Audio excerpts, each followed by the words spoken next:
All right. Good evening, everybody.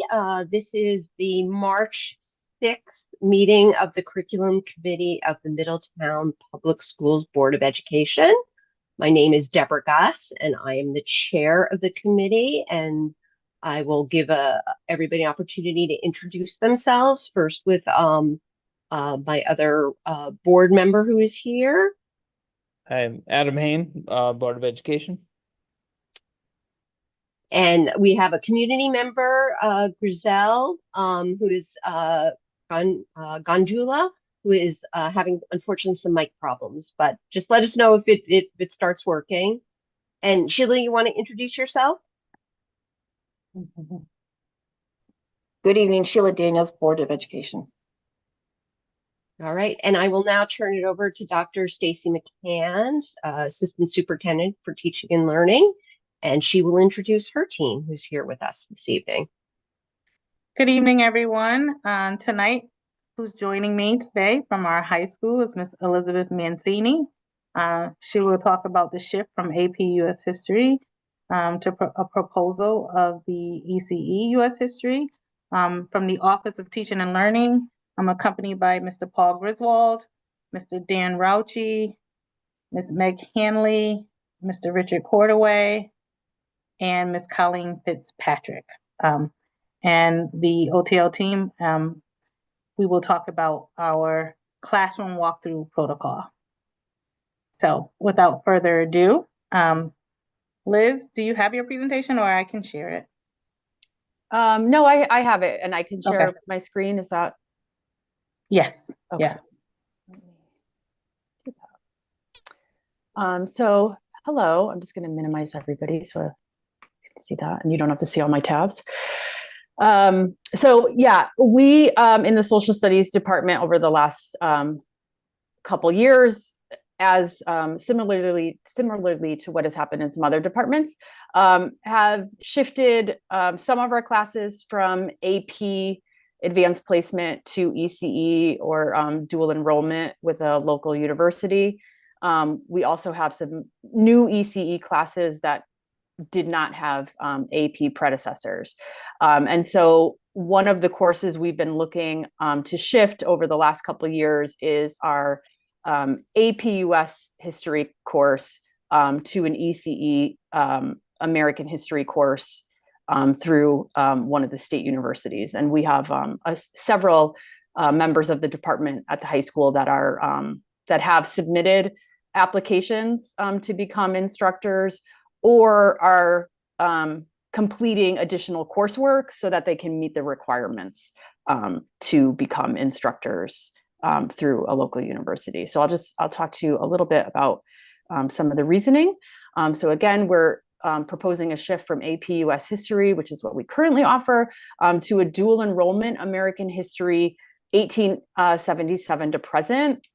The high school history curriculum is reconstruction, post-reconstruction through current times, which is, you know, late 1870s until now. So in terms of curriculum, it matches what we are currently offering at the high school, and so that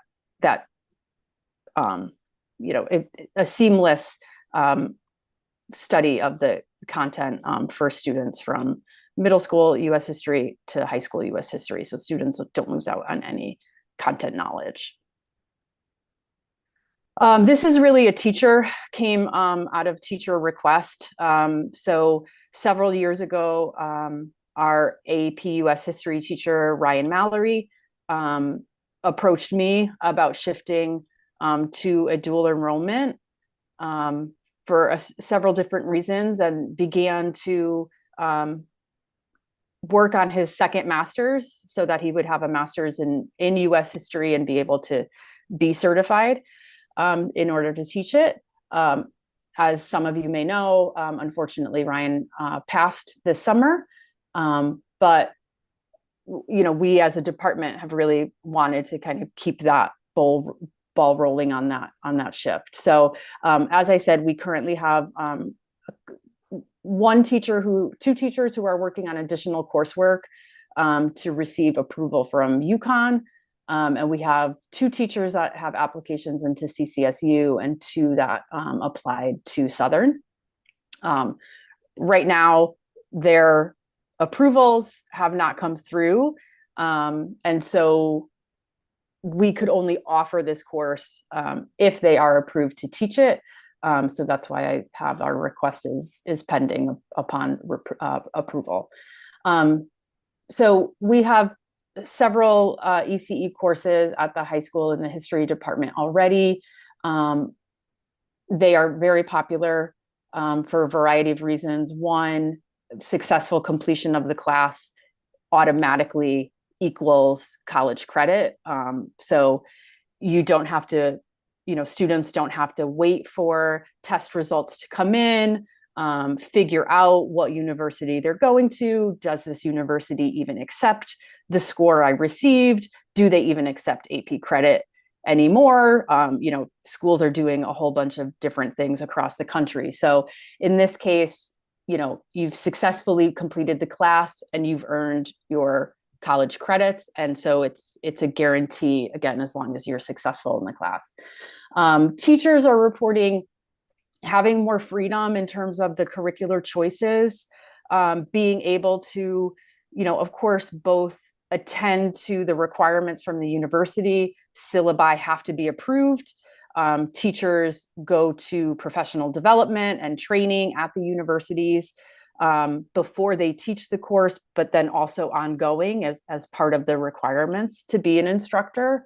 So there are certain criteria that they have to meet in terms of curriculum and content, but teachers are able to tailor things more to student interest, topics that students might find more engaging, spend more time on things maybe that are relevant for contemporary times, versus an AP course, which is really, you're just going. And it's really more about getting through the content versus really learning and digging into the content. And so teachers are reporting, actually, students are much more engaged in the actual learning versus, preparing for the test. The class does not, doesn't end in a one and done test. Teachers have more opportunity to create a more accessible class while still leading students in a rigorous instructional environment. Again, the syllabus has to be approved. Teachers go through professional development. They have contact with department members at the university. So it is still a rigorous college experience. However, because the pacing does not have to keep up with this test calendar, teachers have a little bit more flexibility to attend to student needs, work on skills that, maybe students have some gaps in and build those in a way that they haven't had the chance to with an AP class. Connecticut colleges accept a score of 3, UConn, Trinity, and some other ones require a 4. So again, you're only getting that college credit if the school you're going to accepts it. And in Connecticut, that's either a 3 or a 4, which, is not a guarantee. So you might complete the whole class in AP, but still not earn the credit. Just like with APUSH, students in grade 10, 11, and 12 would be eligible. It meets the full year graduation requirement of 1 US history credit. But it also serves as an elective for students in 11th and 12th grade.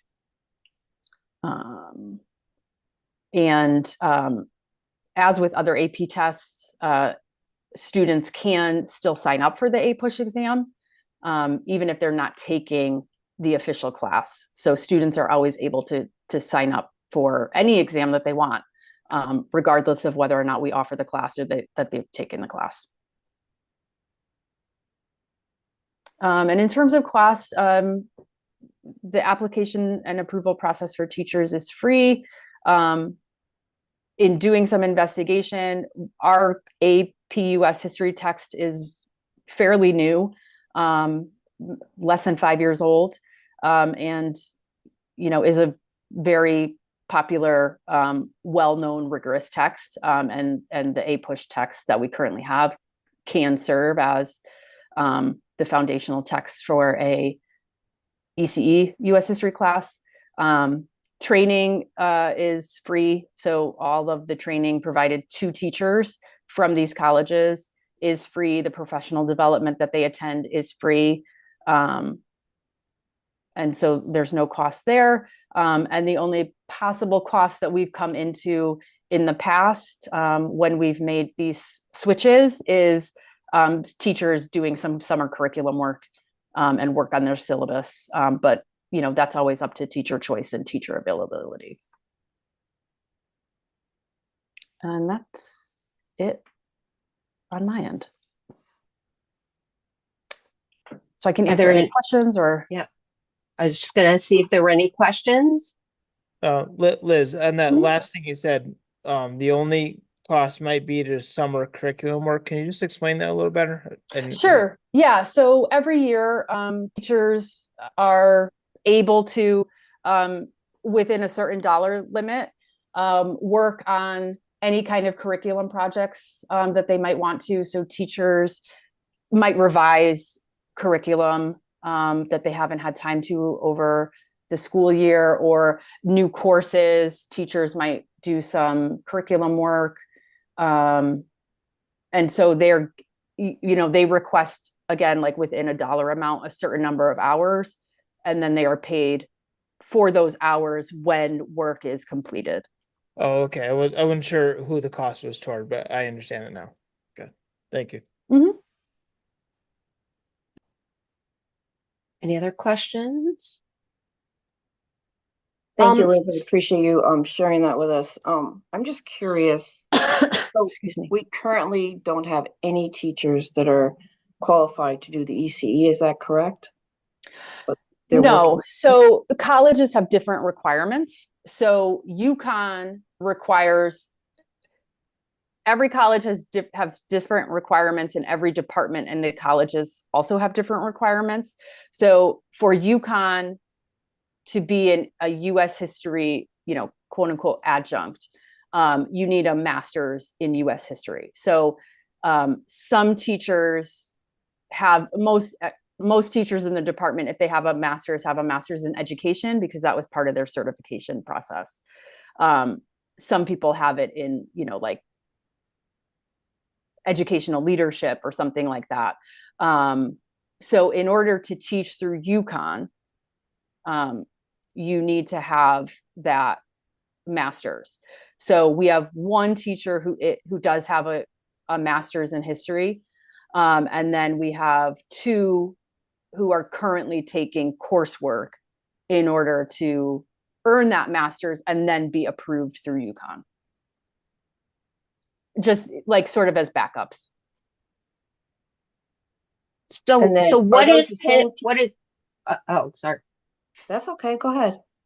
I'm just trying to understand. So what is actually pending at this point? So we are sort of on college schedule and college staff schedule. So applications have been submitted, but as of yet, we haven't gotten word, or teachers haven't gotten word about approval. So we're looking to have the switch made. But as of right now, there are teachers that have not heard back about whether they're approved to teach it. So we might not hear back, again, like we're sort of on the college schedule.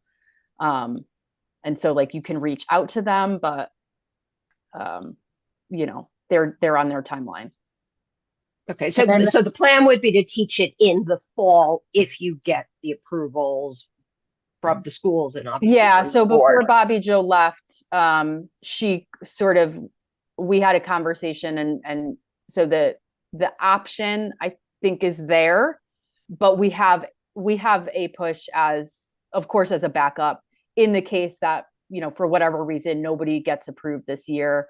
Again, we have people who are working towards approval right now, and can submit that next year. So if if we are unable, if it turns out for, you know, some reason, we can't offer it next fall, we would offer it the fall after. So 26, 27.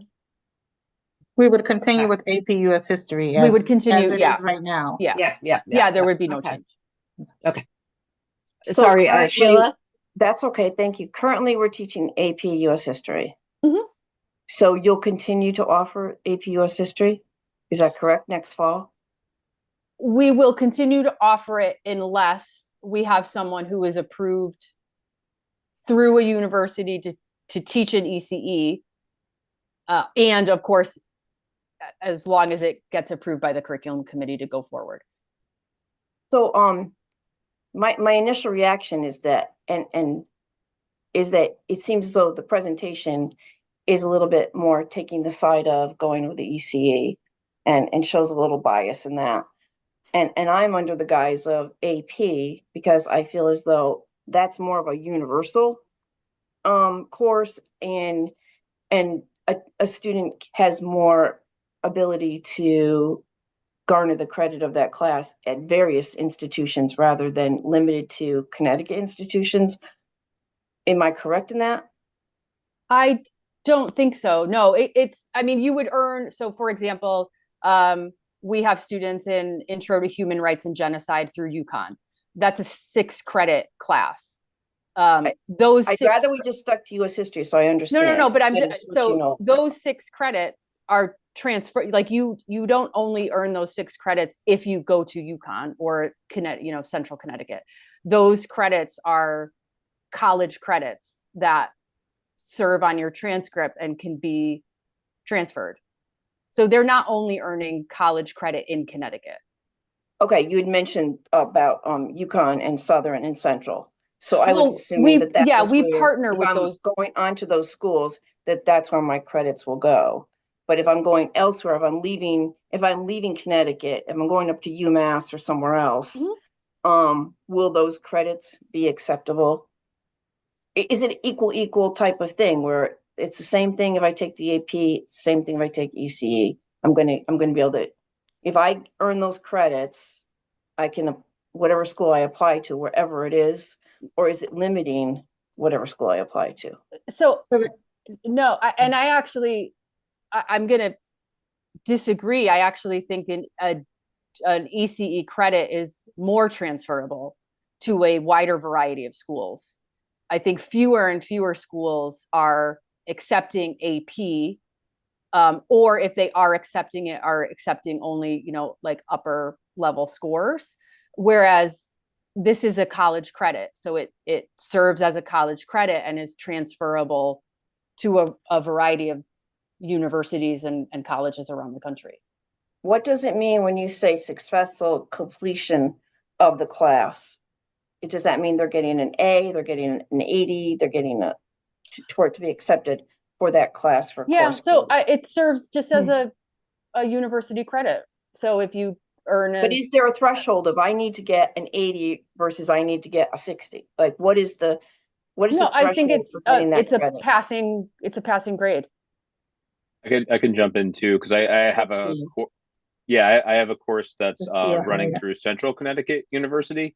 That's our expository writing class that is our dual enrollment through Central. And colleges and universities do set their grading criteria for what's an acceptable grade. So for that class, a 75 or higher is considered is what you would need to get college credit. So it is the university's grading standard with teachers enter grades. Whichever the university system is, either electronically or through a spreadsheet is what we do with Central. It's how we share the student information for enrollment and grading credit. I see it in the chat from Dr. McCann. 75 is the start for credit. Thank you. So why would we not say that we're gonna, if we have a teacher teaching AP history, we're gonna leave the AP history, and if we want to do the ECE, then a teacher can be teaching that as well? Why is it a one or the other sort of thing? I'm just curious. Well, I think it's, I mean, in terms of staffing and like offerings, we wouldn't offer two upper level classes in the same topic. So, and our students, so one, you know, there is a big push from the state for for both students and districts to benefit from dual designations, such as ECE, and students who do take the ECE course, they do have an option of taking an AP exam, right? I mean, all students still have an option of taking the AP exam for any content that we offer. So But that would that be comparable, Stacy? will the AP exam It sounded as though from what Liz said that they may be teaching different matter. So is it going to be comparable, and are they going to be able to succeed on the AP test if they're taking the EC class? Well, in this case, we are going to present the same required text from the AP course, but it is actually, you're collaborating with the university. It is a true college experience that we're bringing into the high school. There is some flexibility, but within reason. There's nothing that a teacher can go off and do without the support of the university. It is really taking that course that you normally would go to the campus for and taking it inside the high school experience. It's not watered down in any way. It actually speaks to college course the same rigor. So kids get that taste of what it's like to sit in that college campus as a result of the teachers being trained by the universities and become mini adjunct professors. So it is, if when you have an AP course, you just need certification, a teacher certification. The difference with ECE is that you have to be trained by that university and deemed proficient enough to teach like a college course. So are you saying that there's less rigor in an AP course versus I'm not ECE saying that there's course? less rigor, but I'm saying that there's more professional development and training for the educator. Okay. And when I say flexibility, I mean, so for example, I'm a PUS history trained. I did the 1 week course at Taft. You know, we were told, you know, no, like, you know, like when we raised the question of, so for example, there's very little civil rights history in the AP test, right? And you're teaching to the test. So you're not going to include that content in your curriculum because it's not on the test. And what we were told is, well, teach it in May after the test. And so when I say flexibility, I mean teachers can, in a college ECE course, have more flexibility in terms of topics and content that might be more relevant to the students in front of them, perhaps more culturally responsive, perhaps including multiple perspectives. Again, that because of the pacing of the AP class and calendar doesn't allow for some of that really rigorous historical thinking, honestly, right? When you're looking at multiple perspectives or really digging into an event and the primary sources, not just to memorize the facts, but to really analyze and evaluate what's happening. I think the rigor, you know, in some cases could even be higher. Well, and I think you're also saying it's more engaging for the teachers. This is a push from the teachers as well, because of the way in which the ECEs are taught and I think and too, training they get. I think too, like, so we switched from AP Gov to an ECE Gov, American Government through Southern. That teacher has said students are more engaged. Because it's not just plowing through material and, you know, a new chapter or new section every day. They're really able to analyze political ideology and think about politics in America today and bring in things that are happening in a way that she couldn't before, and is more engaging to students as well. And so she's reporting there's a lot more buy-in from students in this ECE American Government class, because again, she can do a lot more inquiry-based student investigation and things like that. So I think it's both more engaging from a teacher lens, but I think it also is showing to be more engaging from a student lens. Just so you can remind me, and I may have been dating, my kids' experience, which was there was the American history class, there was American studies, Mm-hmm. and then there was AP American history. And I Mhm. remember my kids had to take the American history class before they could take AP American history. And then they ended up actually just taking the AP test based on their American history rather than taking it. The old structure seemed odd. Maybe that's already gone. So the idea of taking an AP American history class never made any sense to us. Right, 2 Because years of of US history, yeah. Yeah, it was a little silly. Maybe that's all changed. What's the current model for Sure. the So we I honestly, I don't even remember the year, but it certainly predates COVID. So I would say for at least the last 7-8 years, we removed that requirement of a year of AP US history before you take AP US history. Okay. Yeah, so it's been open to sophomores. Again, I don't remember the exact year, but it's certainly before COVID. Okay. And you still have American Studies as an option, or We actually are bringing it back this fall. It took like a 2-year hiatus, I think, Dan, but it's coming back this fall. okay.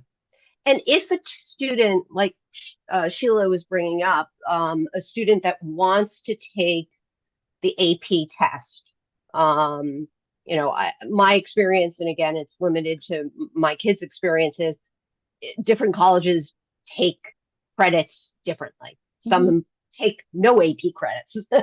I know one daughter had no AP credits count for anything in her school, and the other one had many more. And again, the grades are different. But if a student does want to do that, would there be any additional supports? Because I remember when my daughter did just take the AP history class without taking AP history, she got kind of a support from the teacher to do that. Would there be any, because you said you still have that option. How would that work? Yeah, I mean, I think it would depend on the student. We certainly have a large number of AP US history review books that students are able to use and keep. So that would not change.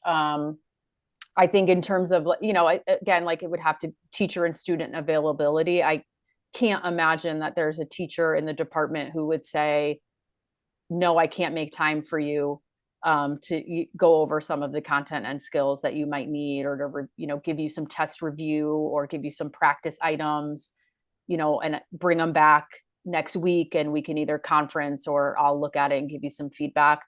So, I mean, certainly everybody in the department would certainly, whoever is teaching it, would support any student who wanted to do that. Okay. Right. And like you said, that you're no longer teaching AP government class, or students taking the AP government test at all? Or To my knowledge, and that would be maybe a question more for Mr. Mertel, or I could reach out to the teacher. To my knowledge, no student has inquired about it. Okay. And I don't, yeah. So, I mean, I know last spring, there was a, not a large percentage, but a fair amount of students who were taking AP government. Last year was the last year, and did not take the test anyway. So, I'm not sure that students are looking at it, but I would have to ask the teacher or Mr. Mertel for that data. Okay. I know, I just, from my perspective, I find, the ECE classes are going to be more interesting ultimately for the students because they're broader and closer content. They're less test driven. Um, that's, my view on this. So I'm not particularly concerned. I don't know, Adam, if you have concerns. No, I mean, it sounds good. I guess my biggest concern, I think it's pretty much answered. It's just why the change, but it sounds like there's opportunity to explore more content, which I think is great. I mean, history is there's a lot. There's a lot. And also just one more thing. I think when you're teaching an AP class, again, like that test is the thing. And so this is not a Middletown issue, but like nationally, instruction really stops in mid-April, right? And then it becomes test prep or test review. And then the test happens in May, May 6th, May 7th, whatever the date is. And again, nationally, there's not a lot of instruction that happens after. So I think, with an ECE course, like those students are engaged throughout, right? They're doing that rigorous instruction up to the end of the year, versus, kind of building towards this exam. The exam happens and that rigorous instruction kind of ends for a lot of classes. And again, that's nationally, that's not just here or in Connecticut. Okay. Are you able to give us any information as far as other districts and where they're leaning toward? And how many are offering both, or are they all going toward the ECE courses? I mean, I have a network of Connecticut social studies teachers that I can reach out to. Or We can get definitely UConn get or that something. information to you, Ms. Daniels. But it is a push by the State Department of Education that we offer more ECE. We're encouraged to partner with the universities to get our teachers trained and to afford more students college credit that can be transferable. So absolutely, we can get that information for you. Thank you. Any other So- questions? If you move forward with this, then what happens if I'm teaching AP US history? Then I would no longer teach the course, or am I still teaching it? It depends if you, so again, like, Mr. Mallory had been teaching it for the last 6 or 7 years. So the teacher teaching it this year, to be honest, was a last minute replacement. So there's no expectation year to year that people necessarily keep the same class or that nobody else gets the opportunity to teach it. So I think, everybody in the department was given the opportunity to apply. And again, like pending approval, that's the only way we run the class. So yeah, so the teacher that's currently teaching it is one of the ones that applied.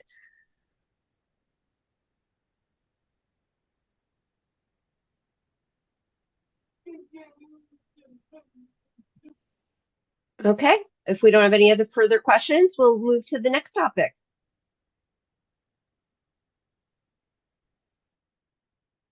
Okay, I can share from my screen here.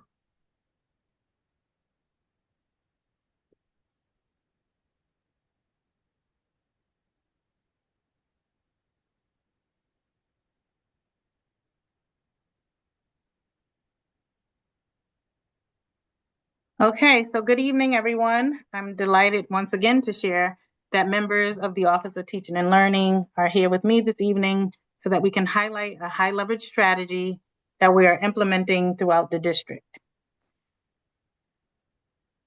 In an alignment with research-based practices, classroom walkthroughs, also known as instructional rounds, they have impacted our professional learning community. With a focus on critical thinking, district leaders, building leaders, and teachers are working collaboratively to ensure that our students are receiving high quality instruction. And so next, Mr. Cordaway and Mr. Griswold will share a few slides, and then the additional members of our team, Mrs. Fitzpatrick, Ms. Hanley, Mr. Rauchi will contribute to our open discussion. So to support instructional rounds or walkthroughs, our district leaders are engaged in opportunities for professional development using visible learning strategies, which are research-based. Feedback and collective teacher efficacy are two strategies that are included in our walkthrough process. We have selected feedback and collective efficacy because these practices support our district focus and are predictive of yielding our desired effects. This year, we've really been able to get a system of walkthroughs off the ground in order to support our district's instructional vision.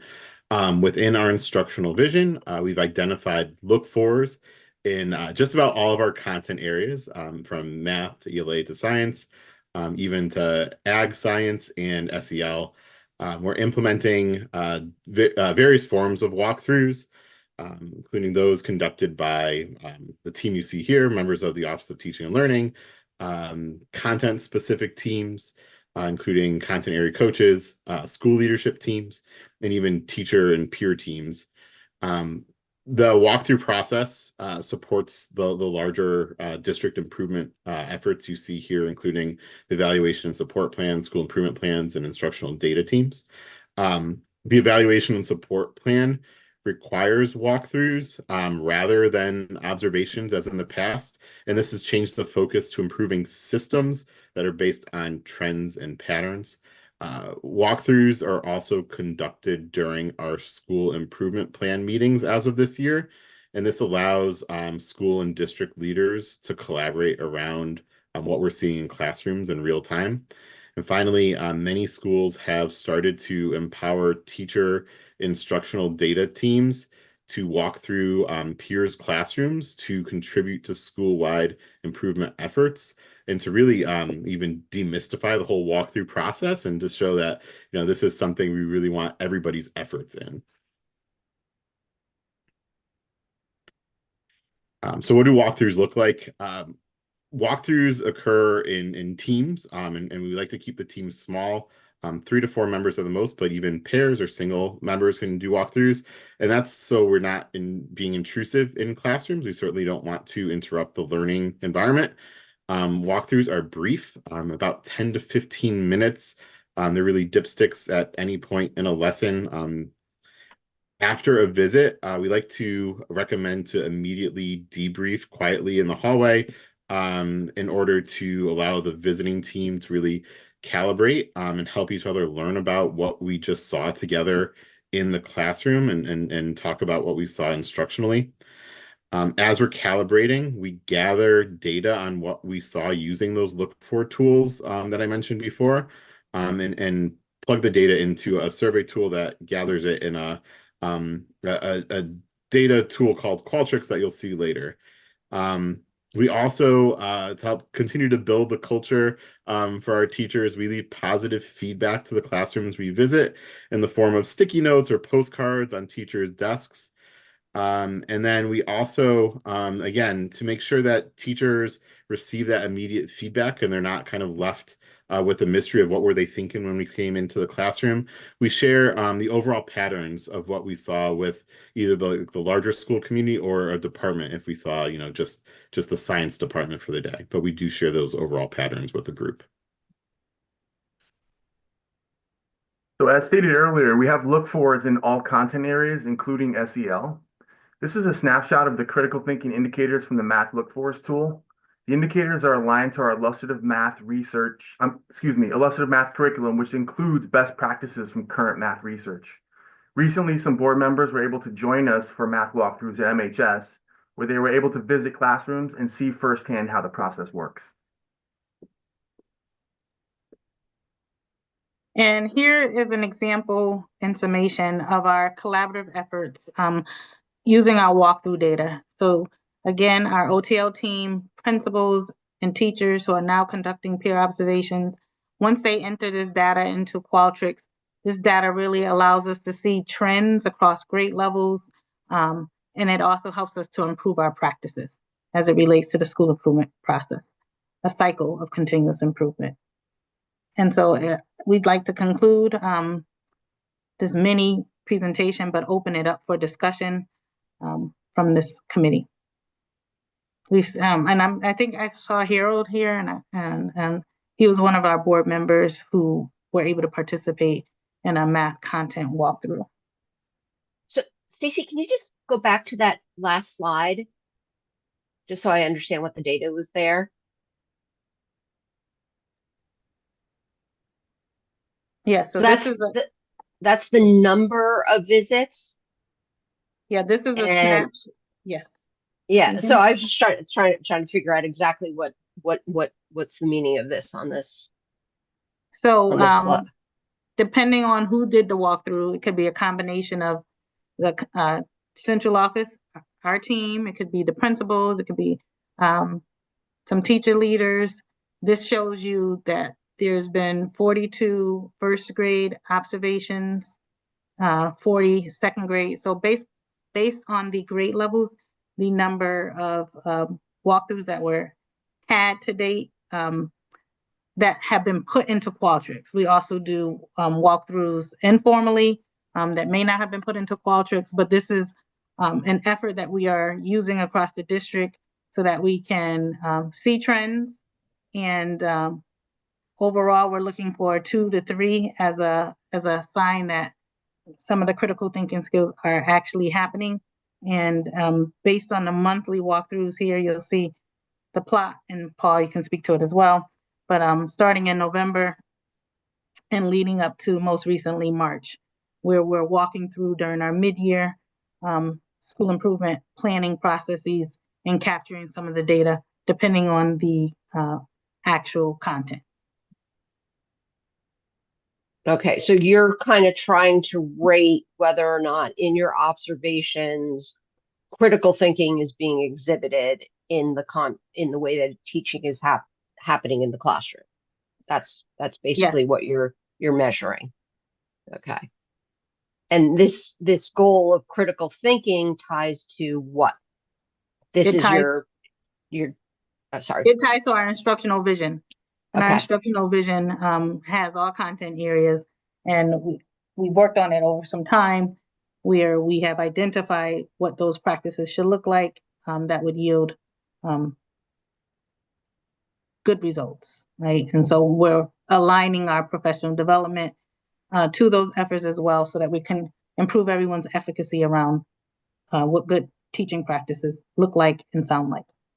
Okay, so as part of the instructional vision, you take the instructional vision and then you are going in to observe those elements of the instructional vision to make sure that they're being consistently applied across, the district. Is that what the goal of this is?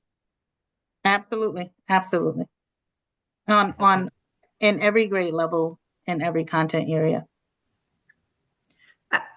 I think I'd like to add to that because we don't just go in to see if it's happening, but we also are gathering this information to support us as the Office of Teaching and Learning in terms of what do our teachers need? What supports can we put into place? What kind of PD might we want to bring to the table so that we can help teachers help students be the best that they can be or be deeper thinkers when they're in their spaces.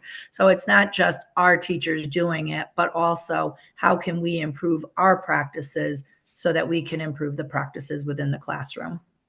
Yeah, Colleen, I want to echo that. I think in previous, and it was more tied to evaluation, but something I said earlier was like, this is different from observation, where previous evaluation systems, observations would be about, here's what I saw as your administrator, here's what I'm going to tell you as a teacher you need to do better. In walkthroughs, it's here's what I'm seeing across a trend of classrooms, and here's what I'm noticing we need to do better to support you, either as a school or as a district. Here's what I'm saying we need to do in our PD, or here's what I'm saying we need to remove this obstacle so that you could do your job better. Can you give an example of something you've done as a result of this?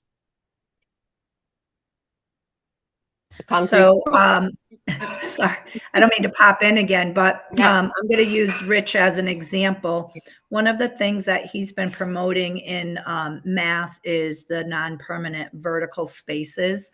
And that practice is starting to catch on in ELA as well, which is amazing because we're getting kids out of their seats and we're getting them to work in collaborative groups to dig deeper into the questions that are posed following a class read or an independent read. And for me, this is telling me that my teachers are invested in the practice that Rich has brought to the math content area. And now how can I help those who might not be using it yet start to incorporate it into their practice? Because when I'm walking into classrooms where teachers feel comfortable with that strategy, I'm seeing students, 100% of students actively engaged, conversing, collaborating, and sharing the pen in different ways in which to demonstrate their thinking or their understanding. So in my mind, I'm saying, how do I create opportunities where I can help teachers learn this practice with and use it with ELA and not just math?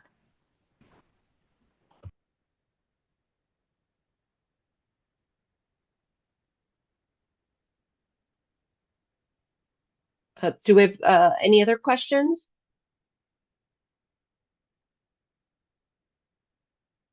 All right.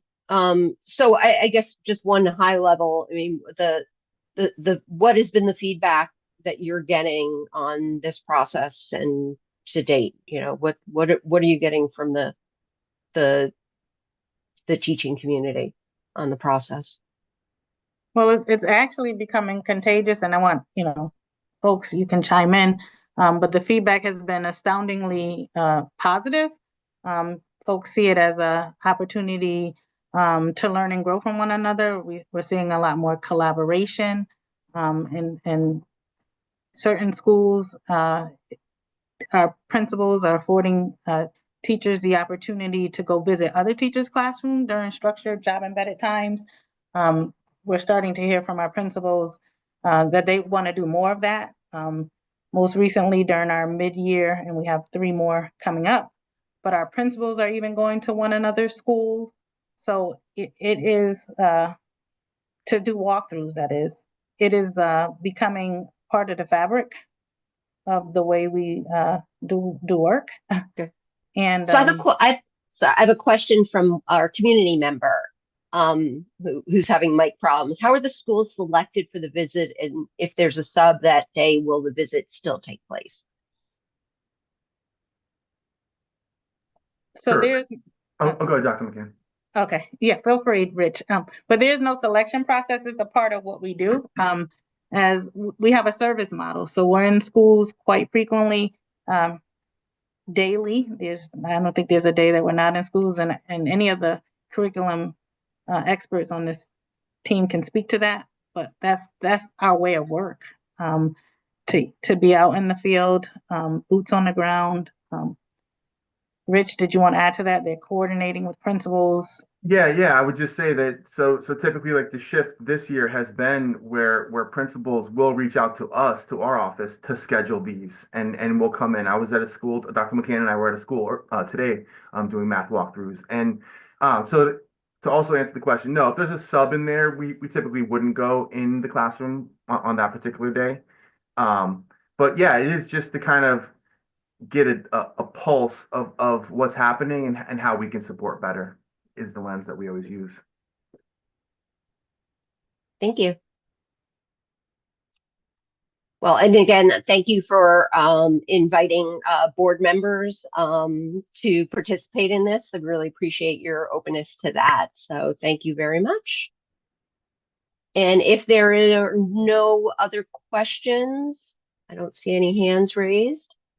It is 6:20 and I will adjourn the meeting. Thank you, everybody, and have a great evening. Take care. Thank you. Thank you. Good night. Right.